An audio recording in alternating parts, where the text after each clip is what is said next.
오늘 설교 제목이 세세토록 크고 강하신 주입니다. 사무엘상 17장은 너무나도 유명한 말씀이죠. 하나님께서 다윗을 택정하여 주시고 베들레헴에서 아주 평범하게 아버지의 양을 치고 살던 소년이었는데, 그가 사무엘 선지자의 기름 부음을 그가 받게 되고 사울 왕의 부름과 또 총애와 신뢰를 받게 되었습니다.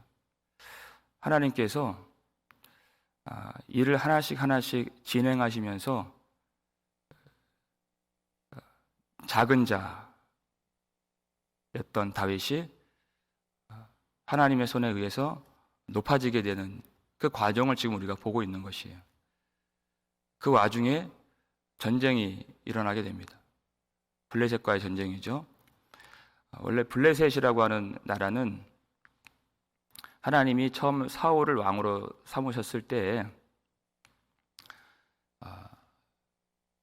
하나님이 사울에게 주신 뜻이 블레셋 사람들의 손에서 이스라엘 백성들을 구원하는 것이었습니다. 전쟁이 일어났는데 그가 엄한 금식 명령을 내림으로써 경건의 모양은 갖추었지만 능력이 없는 그런 모습을 보여주었죠. 그래서 애꿎은 자기 아들 요나단만 죽일 뻔했어요. 14장 내용이죠. 그러니까 대적을 칠 수가 없는 것이에요.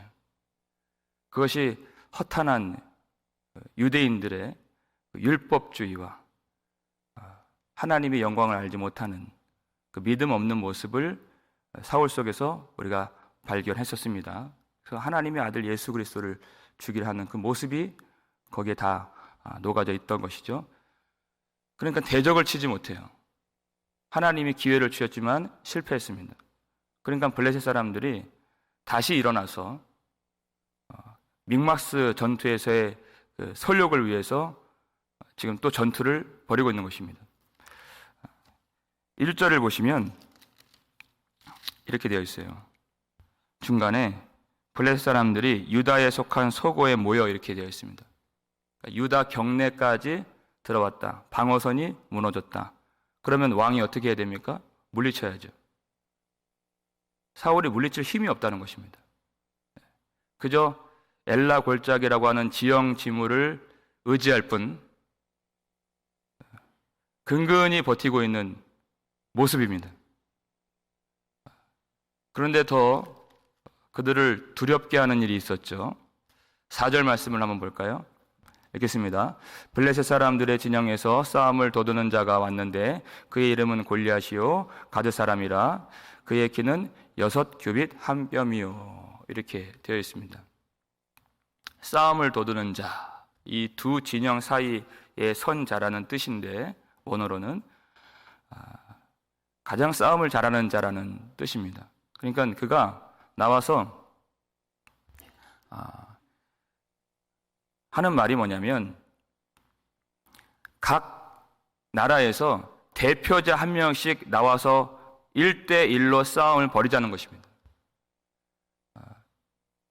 그러면 그 대표자 한 사람이 이기면 온 나라가 이기는 싸움이에요. 근데 처참하게 그가 지게 되면 온 나라가 종이 되고 흩어지게 되는 그 싸움을 벌이자는 것입니다. 자신감이 넘치는 모습이죠. 그도 그럴 것이 키가 큽니다. 6규빗 한 뼘이요 그래요. 성경에서 나오는 규빗이라고 하는 단위는 팔 여기서부터 여기까지를 말하는 것이에요. 대략 45cm라고 얘기를 하고 한 뼘은 여기서부터 여기까지 한 뼘이죠. 한 22cm라고 대충 계산을 하면 약 3m가 조금 못 되는 그 정도 되는 큰 키를 갖고 있는 사람이에요. 여러분, 사울이 가진 특징이 무엇입니까? 키가 컸다는 것이. 골리앗은 어떤 사람이에요?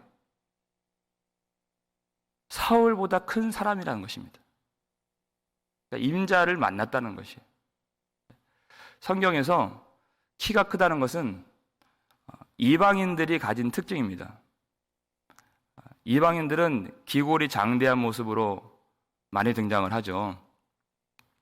그런데 그 키가 크다는 것은 인간이 가질 수 있는 힘, 인간이 추구하는 세상적인 힘을 의미하는 것이에요. 그런데 사울보다 더 큰 골리앗, 무엇을 말합니까? 인간이 가진 힘은 영원하지가 않다는 것이에요. 사울이 가장 큰 줄 알았는데 그것이 허탄하고 더 큰 자가 나와요. 아수르가 가장 키가 큰 나라인 줄 알았는데, 힘이 센 줄 알았는데, 그 다음에 바벨론이 오잖아요. 바벨론이 가장 큰 줄 알았는데 그 다음에 곧 메데파사가 와요. 그 메데파사가 가장 강한 줄 알았는데 곧 그리스가 와요. 끝이 아니에요. 그 다음에 바로 로마가 오는 것이에요. 세상에 가진 그 힘은 영원하지가 않습니다. 그러니까 하나님이 사람의 외모와 키를 보지 말라. 예수님은 똑같은 말씀하셨어요. 너희가 염려함으로 키를 한 자라도 더할 수 있느냐? 그러한 육적인 힘과 세상적인 힘은 누가 구하는 것이라 했습니까? 마태복음 6장에서 이방인들이 구하는 것이라 이렇게 말씀하셨어요. 우리가 기도하여도 하나님은 키를 주시지 않습니다. 세상을 주지 않으신다는 것이에요. 그것은. 그리고 믿음의 사람은 그것을 구하지도 않는다는 것입니다. 하나님의 백성은 오직 믿음만이 능력인 줄 아는 삶인 줄 믿으시기 바랍니다. 그 믿음을 구하고 하나님을 구해요. 여러분, 그런 세상적인 힘은 겉으로 봤을 때는 그것이 있어 보이고 강해 보이고 위대해 보입니다. 그래서 아주 이례적으로 이방인 할례받지 못한 사람을 이렇게 자세하게 기술한 내용이 그다지 성경에 많지 않은데 성경을 보세요. 얼마나 그 외적인 모습을 지금 강조해서 보여주고 있는지. 그것이 세상의 힘이라는 것이에요. 5절, 6절, 7절 이어서 읽겠습니다. 머리에는 노투고를 썼고 몸에는 비늘 갑옷을 입었으니 그 갑옷의 무게가 놋 5천 세겔이며 그의 다리에는 놋 각반을 쳤고 어깨 사이에는 놋 단창을 메었으니 그 창 자루는 배틀 채 같고 창날은 철 600세겔이며 방패 든 자가 앞서 행하더라. 외적인 모습을 자세하게 보여주죠. 네. 여기 이제 노투구 이렇게 되어 있어요. 비늘 갑옷, 그리고 또 그 다리에는 놋 각반을 쳤고 또 놋 단창을 메었으니 이렇게 되어 있습니다. 놋쇠라고 하는 것은 황동을 말하는 것이에요. 근데 이스라엘 백성들이 이 놋을 가지고 무엇을 했는가? 성경을 쭉 살펴보면요. 놋을 가지고 성막에서 쓰는 물두멍을 놋으로 만들었어요. 그리고 성막에서 수종드는 여인들이 보는 거울을 놋으로 만들었어요. 그리고 놋 재금이라는 것이 있습니다. 하나님을 찬양할 때 솔로몬은 놋을 가지고 성전에 놋 제단을 만들었어요. 그리고 성전의 두 기둥을 세울 때 야긴과 보아스 놋으로 만든 것이. 어떤 부류의 사람들은 놋을 가지고 자기를 강하게 만드는 무기를 만듭니다. 어떤 부류의 사람들은 그 놋을 가지고 오로지 하나님을 섬기는데 그것을 사용해요. 그것으로 자기를 지키는 것이 아니에요. 왜? 하나님이 우리의 방패가 되어주시고 하나님이 우리의 성벽이 되어 주시기 때문에 하나님은 그의 백성들에게 노투구를 주시지 않습니다. 하나님은 구원의 투구를 주신다 그랬어요. 하나님은 우리에게 비늘 갑옷을 주지 않으십니다. 그것은 햇볕을 받으면 반짝반짝 빛이 나죠. 그러니까 더 골리앗이 더 위험 있게 보였을 것이에요. 보이기에는. 하나님이 우리에게 주시는 것은 우리 가슴에 의의 흉배를 주신다 그랬어요. 그 가슴팍에 예수 그리스도의 의를 심어 영원히 그의 영혼을 보호해 주시고 지켜 주신다는 것입니다. 골리앗이 가진 그 창이 얼마나 큰지 배틀, 채 같이 긴 창. 보기만 해도 무시무시한. 여러분, 하나님의 백성들에게는 무엇을 주십니까? 에베소서 6장 17절 볼까요? 읽겠습니다. 구원의 투구와 성령의 검, 곧 하나님의 말씀을 가지라. 아멘. 보이는 것이 아니에요. 사람들은 볼 수 없지만 성령의 검, 곧 하나님의 말씀을 가지라. 여러분, 골리앗이 가진 배틀채 같은 그 창이 무엇을 잘랐습니까? 아무것도 못 잘랐습니다. 전혀 빈틈 없어 보이는 그 무장이 막을 수 있었습니까? 막지 못합니다. 그런데 하나님이 주시는 이 성령의 검, 말씀의 검,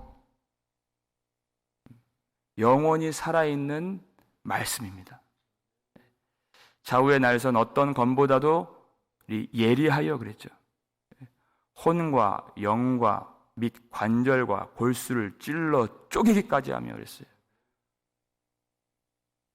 마음속에 있는 더럽고 추악한 죄악들을 잘라버리고 돌 같은 마음을 그것으로 부수어 깨뜨리는 이 성령의 검을 가질 것인가? 아니면 눈에는 보이지만 무시무시한 나에게 힘이 될 거라고 생각되어지는 그런 골리앗이 가진 배틀채 같은 그런 세상적인 힘을 가질 것인가? 성령의 검, 하나님의 말씀을 가지라 하셨습니다. 우리가 이를 위하여 우리가 오늘도 이 아침에 하나님 앞에 나와 있는 것입니다. 세상 사람들이 알지 못하는 영원하신 하나님의 말씀으로 우리 마음 가운데 채워지면 우리가 두렵게 살 이유가 없는 것이죠. 여러분, 이 골리앗이 나와서 그 창을 휘두르고 그 단창으로 칼로 위협을 하는 것이 아니에요. 이스라엘 백성들의 믿음을 지금 위협하고 있는 것입니다. 그것이 목적이에요. 8절 말씀을 한번 볼까요? 읽겠습니다. 그가 서서 이스라엘 군대를 향하여 외쳐 이르되 너희가 어찌하여 나와서 전열을 벌였느냐? 나는 블레셋 사람이 아니며 너희는 사울의 신복이 아니냐? 너희는 한 사람을 택하여 내게로 내려 보내라. 그가 이스라엘 군대를 향해서 크게 외치는 것이에요. 그 말을 들으면 들을수록 이스라엘 백성들이 지금 더욱 두려워집니다. 너희가 어찌하여 감히 나와 싸우려고 하느냐? 그 뜻이죠. 그러면서 너희는 사울의 신복이 아니냐? 사울의 노예가 아니냐? 했어요. 여러분, 이 말을 들었을 때 이것이 세상의 공격이에요. 우리 속에 하나님의 말씀이 있으면 흔들림이 없는 것입니다. 이스라엘 백성들의 정체성은 블레셋 사람이 규정해 주는 것이 아니에요. 이들은 하나님의 군대입니다. 다윗의 입술로 나오잖아요. 여호와 하나님, 만군의 여호와 하나님의 군대예요. 사울의 노예가 아니라는 것이에요. 사울의 노예가 되면 심각한 문제가 발생되게 됩니다. 왜냐하면 사울은 골리앗 아래에 있기 때문에 키가 작죠. 영원히 이길 수가 없는 것이에요. 그러니까 그 믿음을 미혹하고 있는 것입니다. 영원하신, 크고 위대하신, 강하신 하나님의 군대인 것을 스스로 깨닫지 못하도록 하는 것입니다. 그러니까 골리앗이 하는 말이, 말씀 다시 한번 보여주세요. 너희는 한 사람을 택하여 내게로 내려보내라 그랬어요. 여러분, 골리앗이 하는 말이 무엇입니까? 한 사람을 너희가 택할 수 있느냐? 나와 대적할 수 있는 그 한 사람을, 싸울 자를, 택한 자를 너희가 낼 수 있느냐? 낸다 하여도 그가 나를 이길 수 있느냐? 그 뜻이죠. 그러니까 그 택한 자를 보낼 수 없다는 말이에요. 여러분, 그 한 사람이 누굽니까? 그 싸울 자가 누구십니까? 하나님이 택하신 한 왕을 보았느니라 하셨을 때 하나님의 뜻은 어디에 있습니까? 예수 그리스도에 있다는 것이에요. 그러니까 사울의 신복이 되어버리면 그 택한 자가, 그 한 왕이 나올 수가 없는 것이에요. 그 믿음을 미혹하는 것이에요. 하나님은 이새도 몰랐고 형제들도 몰랐고 사무엘조차도 몰랐습니다. 하나님이 한 왕을 보았느니라 하셨어요. 하나님은 이 민족을 위하여 이미 한 왕을 택하여 주시고 택정하여 주시고 계획하셨습니다. 우리가 하나님의 뜻을 알아야 되는 것이에요. 절대 그 왕이 나오지 않는다는 것이에요. 너희들에게 구원자가 있느냐? 그 뜻이에요. 근데 그 말에 미혹이 되면 어떻게 됩니까? 두려운 거예요. 내가 힘이 약하고, 내가 돈이 없고, 내가 병에 걸리고, 세상 사람들이 나를 조롱하고, 남들은 겪지 않는 그런 두렵고 괴로운 일을 당할 때 그 말이 맞는 것 같아요. 너희에게 구원이 있느냐? 내가 거기에 넘어지는 것입니다. 세세토록 살아계시는 우리 주 예수 그리스도가 계신 것을 보지 못하도록 만든다는 것이에요. 이 세상의 시험이고 믿음을 미혹하는 말인 것입니다. 아주 과간입니다. 그 말이. 9절을 한번 볼까요? 읽겠습니다. 그가 나와 싸워서 나를 죽이면 우리가 너희의 종이 되겠고, 만일 내가 이겨 그를 죽이면 너희가 우리의 종이 되어 우리를 섬길 것이니라. 이렇게 얘기했어요. 자, 여기 우리가 이 한글 성경을 보면은 이것이 대등한 조건처럼 이렇게 말을 한 것처럼 보여지는데, 이 말의 뉘앙스는 그것입니다. 그가 나와 싸워서 나를 죽이면 우리가 너희의 종이 되겠고, 이렇게 얘기를 했지만 전혀 그럴 가능성을 조금도 두지 않고 이 얘기를 한 것이, 비웃으면서 그런 자가 있다 한들, 만일이에요. 그가 나와 싸워서 나를 죽이면 우리가 너희의 종이 되겠고, 여기에 강조점이 있는 것이 아니에요. 절대 그러한 일은 있을 수가 없다. 골리앗은 나를 죽일 그러할 일이 없고, 그러한 구원자는 너희에게서 나오지 않을 것이다. 그것을 조롱하면서 모욕하면서 강조하면서 그런 가정법을 사용해서 말을 하고 있는 것입니다. 절대 그런 일은 있을 수 없다. 자기가 절대 죽지 않는다는 것입니다. 자기가 죽을 일이 없다는 것이. 그가 이제 이 40일 동안 그렇게 이스라엘 백성들을 미혹하고 두렵게 한 끝에 하나님이 택하신 한 왕이, 한 사람이, 다윗이 나와서 그를 칠 때 그가 자랑했던, 그가 이렇게 호언장담하고 자신감 넘치게 이스라엘 백성들을 모욕했던 이유가 무엇입니까? 그가 키가 크다는 것이에요. 그가 강하다는 것입니다. 그리고 그가 힘이 있다는 것이에요. 무기가 있다는 것이에요. 근데 그가 어떻게 죽임을 당하죠? 그가 자랑했던 자기의 무기, 자기의 칼로 자기 목이 잘릴 걸 또 알지 못하고 죽지 않을 것이라고 장담하고 있는 것이. 여러분, 이것이 세상에 갖고 있는 대단한 착각이죠. 하나님을 알지 못합니다. 교회를 조롱하고 핍박하고 또 다 이긴 것처럼 그렇게 교회를 바라보고 또 모욕을 할 때가 있어요.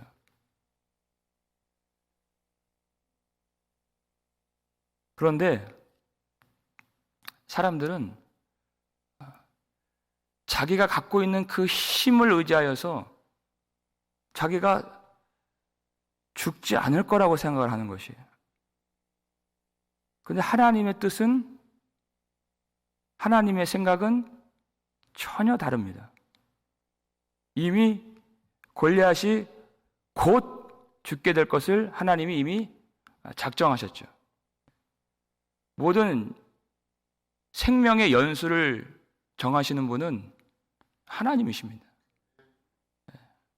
우리가 하나님을 바라보고 하나님을 의지해야 되는 것이에요. 그런데 이스라엘 백성들조차도 하나님을 의지하지 않았죠.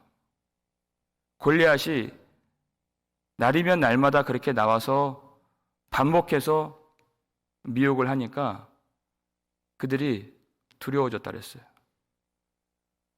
이 말은 굉장히 모욕적이고 조롱하는 말입니다. 그러면 어떤 반응이 나와야 되는가? 분노를 해야 되는 것이에요. 왜냐하면 이스라엘 군대를 모욕하는 것은 하나님을 모독하는 일이에요. 그것을 참아서는 안 되는 것입니다. 다윗이 참지 않았잖아요. 그런데 믿음이 없는 사람들은 이것이 엇박자로 항상 행동을 합니다. 참아야 할 때는 소리치고 난리를 부려요. 근데 참지 말아야 할 때는, 의로운 분노를 일으켜야 할 때는 그때는 잠잠해. 왜? 믿음이 없기 때문에 그래요. 두렵기 때문에. 이스라엘 백성들의 모습입니다. 마지막으로 11절 말씀 읽겠습니다. 사울과 온 이스라엘이 블레셋 사람의 이 말을 듣고 놀라 크게 두려워하니라 그랬어요. 골리앗은 키가 커요. 근데 그 말을 듣는 사람들은 두려움이 크게 자랐다는 것입니다. 두려움의 키가 자랐다는 것이에요. 왜 그렇습니까? 언제 그렇게 두려움의 키가 자랐죠? 블레셋 사람이 이 말을 듣고 그랬어요. 처음에는 그 힘의 용모를 보았죠. 이제 들은 것이. 골리앗이 얼마나 큰 모습인지, 그리고 그 노수로 무장하고 있는 그것을 보았을 때 하나님의 영광이 보이지 않는 것입니다. 그의 말을 들었을 때 하나님의 음성이 들리지 않는 것입니다. 반대로 우리가 하나님의 영광을 보면, 크고 위대하고 강하신 하나님을 우리가 주목하면 세상의 용모가 보이지 않는 것입니다. 하나님의 말씀으로 우리가 채워지고 하나님의 목소리를 청종한다면 세상이 위협하고 또 거짓으로 호도하고 우리 믿음을 빼앗는 말을 우리가 들을 때 흔들림이 없는 것이에요. 여러분, 하나님은 어떠한 분이십니까?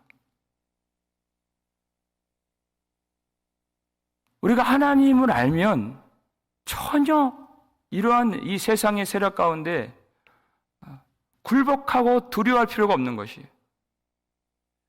사도 요한이 부활하신 예수님을 보았을 때 그의 음성이 많은 물소리와 같고 그랬습니다. 많은 물소리와 같이 음성이 들리면 어떤 소리도 다른 소리가 들리지 않는 것이에요. 내 목소리도 거기에 묻혀버려요. 들리지 않아요. 그리고 그 발은 풀무불에 단련한 빛난 주석 같고, 그렇게 얘기했어요. 오른손에는 7 별을 가지시고, 그 입에서는 날선 검이 나오고, 주님은 세세토록 살아계신 하나님이신다는 것이에요.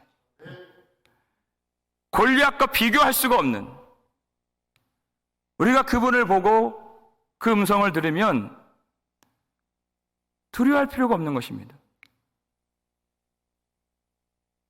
여러분, 어떤 음성을 듣고 어떤 모습을, 어떤 형상을 우리가 보아야 되겠습니까? 이미 골리앗은 자기가 자기 뜻대로 이 전쟁에서 이기고 죽지 않으리라고 자기는 장담했지만 하나님이 이미 그의 연수를 정하셨어요. 이스라엘 백성들을 다 종으로 삼을 것처럼, 세상에서 가장 키가 크고 강한 자인 것처럼 그가 소리를 쳤지만, 그가 이제 곧 죽어서 죽음의 종이 되는 것을 그가 깨닫지 못했습니다. 하지만 하나님은 그 일을 이미 다 작정하시고 계획하셨다는 것입니다. 왜냐하면 하나님이 택하신 한 왕이 있기 때문에 그렇습니다. 하나님이 이미 정하신, 바라보시는 그 한 왕, 우리가 바라봐야 할 우리 구주 예수 그리스도, 세세토록 살아계시는 주님의 영광을 보고 주님의 음성을 듣고 주 예수의 이름을 오늘도 부르시는 그런 교회가 되기를 바랍니다. 주님을 알 때, 주님을 부를 때 우리는 더 이상 두려움의 키가 자라지 않고 이제 믿음이 자라는, 믿음의 키가 자라는 교회가 될 줄을 믿습니다. 여러분, 온 세상이 지금도 팬데믹으로 두려워하고 있는 이때에 우리 구주 예수 그리스도, 우리에게는 구원자가 계십니다. 부활하신 주님께서 오늘도 우리와 함께 해 주셔서 우리의 모든 싸움에서 능히 우리의 대표가 되시는 주님께서 이기게 하여 주시고 하나님의 영광을 보게 하여 주시고 그 승리를 누리게 하여 주실 때 주님을 더욱 의지하고 찬송하는 복된 교회가 되기를 주의 이름으로 축원합니다. 기도하겠습니다. 우리 아버지 하나님, 감사를 드립니다. 오늘도 아침에 우리를 이 전으로 불러주셔서 하나님을 예배할 수 있도록 도와주시고 이끌어주시고 하나님께서 주시는 말씀을 우리 속에 채워주셔서 감사를 드립니다. 우리에게 세상을 주지 아니하시고 성령의 검 곧 하나님의 말씀을 가지라 하신 주님, 세세토록 크고 강하고 위대하신 하나님의 은혜 속에 살라고 말씀하시는 주님, 우리가 그 은혜를 헛되이 여기지 않도록 도와주시고 어떤 위협과 공격과 대적하는 그런 세상이 있다 할지라도 우리가 흔들림 없이 영원한 언약을 우리에게 내려주신 우리 주님만 끝까지 믿고 따라갈 수 있도록 도와주시옵소서. 하나님, 그 호리는 말에, 호도하는 말에, 미혹하는 말에 한 사람도 흔들리지 않도록 우리 가슴에 의의 흉배를 붙여주시고 우리 머리에는 구원의 투구를 씌워주시고 우리 손에는 믿음의 방패와 성령의 검을 주셔서 모든 성도들 예수 그리스도를 앞세워 주님을 따라가며 주님의 승리를 함께 누릴 수 있도록 축복하여 주시옵소서. 성도들 가운데 질병으로 또 여러 가지 환난으로 가난으로 어려움을 당하고 또 외롭고 또 거친 인생을 살아가는 성도들이 많이 있습니다. 주님 불쌍히 여겨주시고 오직 하나님께서 말씀으로, 영원하신 말씀으로 세세토록 살아계시는 주님의 능력과 주님의 보호 속에서 오늘도 큰 승리를 거두며 하나님을 찬송하며 하나님 앞에서 믿음으로 주님을 끝까지 예배하며 주님께 영광을 돌릴 수 있도록 그 삶을 붙잡아 주시고 그 영혼을 보호해 주시고 그 가정에 하나님의 평강을 내려 주시옵소서. 감사를 드렸고 우리를 구속해 주신 예수 그리스도의 이름으로 축복하며 간절히 기도 올렸나이다. 아멘.